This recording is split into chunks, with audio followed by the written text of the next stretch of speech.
శ్రీమాత్రే నమః. అందరికీ నమస్కారం అండి.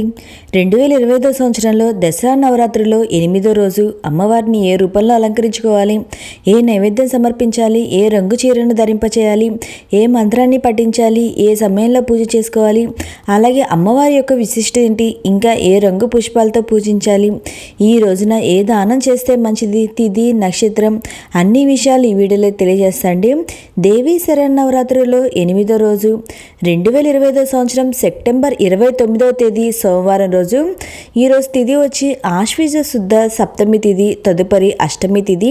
సప్తమి తిథి ప్రారంభం వచ్చి 2025 సంవత్సరం సెప్టెంబర్ 28వ తేదీ మధ్యాహ్నము 2:27 ప్రారంభమయ్యి సెప్టెంబర్ 29 సోమవారము సాయంత్రం 4:32 వరకు సప్తమి తిథి అయితే ఉంటుంది. తదుపరి అష్టమి తిథి అయితే ప్రారంభమవుతుంది. అష్టమి తిథి వచ్చి 29వ తేదీ సాయంత్రము 4:32 ప్రారంభమయ్యి సెప్టెంబర్ 30 సాయంత్రము 6:06 వరకు అష్టమి తిథి అయితే ఉంటుంది.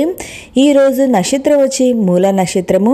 నక్షత్ర ప్రారంభం వచ్చి సెప్టెంబర్ 29వ తేదీ తెల్లవారుజామున 3:54 ప్రారంభమయ్యి సెప్టెంబర్ 30వ తేదీ తెల్లవారుజామున 6:17 వరకు మనకి మూల నక్షత్రం అయితే ఉంటుంది. ఈ రోజున విజయవాడలోని ఇంద్రకీలాద్రిపై దుర్గమ్మ, సరస్వతీదేవి అలంకారంలోను, శ్రీశైలంలోని భ్రవరాంబికాదేవి నందివాహన సేవలో, మహాగౌరి అలంకారంలో భక్తులకు దర్శనమైతే ఇస్తారు. నవరాత్రుల్లో 8వ రోజు శ్రీ సరస్వతీదేవి గురించి అయితే తెలుసుకుందాము. నవరాత్రి ఉత్సవాల్లో మూల నక్షత్రం ఆశ్వీజ శుద్ధ సప్తమి నాడు అమ్మవారు చదువుల తల్లి సరస్వతీదేవి అలంకారంలో దర్శనమైతే ఇస్తుంది. చైతన్య స్వరూపిణిగా పురాణాలు సరస్వతీదేవిని అయితే వర్ణిస్తున్నాయి. మహాసరస్వతీదేవి శుంభని శుంభులనే రాక్షసులను వధించింది. చింతామణి, జ్ఞాన, నీల, ఘట, కిని, అంతరిక్ష మహాసరస్వతులుగా సప్త నామాలతో పూజలు అందుకునే ఈ వాగ్దేవి ప్రాణుల నాలుకపై నర్తించే బుద్ధి ప్రదాయిని. బుద్ధిని, విద్యను, జ్ఞానమును ప్రసాదించే తనను పూర్తి శరణాగతితో ఆరాధించే వారికి యుక్త విచక్షణ జ్ఞానాన్ని, వివేచన శక్తిని, జ్ఞాపక శక్తిని, కల్పనా నైపుణ్యాన్ని, కవితా స్ఫూర్తిని, రచనా శక్తిని ప్రసాదించే కరుణామయి సరస్వతీదేవి. మూల నక్షత్రం నుండి విజయదశమి వరకు విశేష పుణ్యదినాలుగా అమ్మవారిని ఆరాధిస్తాము. సరస్వతి అమ్మవారు నెమలి వాహనం మీద ధవలవర్ణ వస్త్రాలను ధరించి, అక్షమాల ధరించి, అభయముద్రలో వీణను 2 చేతులతో ధరించి, చందన చర్చిత దేహంతో దర్శనమైతే ఇస్తుంది ఆ తల్లి.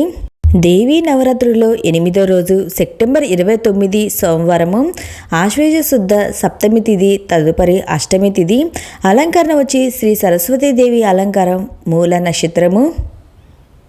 ఈరోజు పూజ నిర్వహించుకోవడానికి, అక్షరాభ్యాసం నిర్వహించుకోవడానికి శుభ సమయం వచ్చి ఉదయం 4:16 నుండి 7:30 లోపు. ఈ సమయం కుదరని వాళ్ళు ఉదయం 9 గంటల నుండి 9:57 వరకు.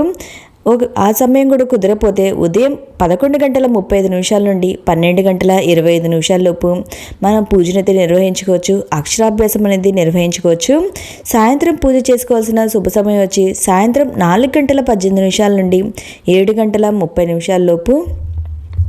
ఈ సమయంలో మనం పూజనైతే ప్రారంభించుకోవచ్చు. ఈరోజు అమ్మవారికి సమర్పించవలసిన నైవేద్యం వచ్చి పాయసం, దద్దోజనం, శాకాన్నము. ఈరోజు అమ్మవారు తెలుపు రంగు చీరను అయితే ధరింపచేస్తారు. ఈరోజు అమ్మవారికి తెల్లని పుష్పాలతో, మల్లెపూలు, జాజులు, మారేడు దళాలతో అమ్మవారికి పూజ చేస్తాం. సరస్వతి ద్వాదశ నామ స్తోత్రము, సరస్వతి స్తోత్రాలు, సరస్వతీదేవి అష్టోత్తరాలు పారాయణం చేయాలి. నేను ఇంకా స్క్రీన్ పైన చూపిస్తున్న అమ్మవారి మూలమంత్రాన్ని మీకు ఎన్నిసార్లు కుదిరితే అన్నిసార్లు అయితే చదువుకోండి. మీకు ఇవి ఏమీ రాలేదు అనుకున్నా కానీ ఓం శ్రీ మాత్రే నమః అనుకున్నా చాలు. నేను పైన చెప్పిన నైవేద్యం చేసుకోలేకపోయినా మీ దగ్గర ఉన్న పుష్పాలతోనే పూజ చేసుకోండి. మీరు చిన్న బెల్లం ముక్క పెట్టినా కానీ అమ్మవారు సంతోషిస్తారు. ఈరోజు పుస్తకాలు, పెన్నులు దానం చేస్తే మంచిది.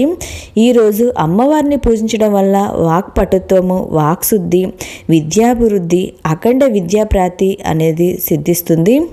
ఓకే అండి, మీకు ఈ వీడియో నచ్చినట్లయితే లైక్ చేయండి, మీ ఫ్రెండ్స్ అండ్ ఫ్యామిలీ మెంబర్కి షేర్ చేయండి. Thank you for watching.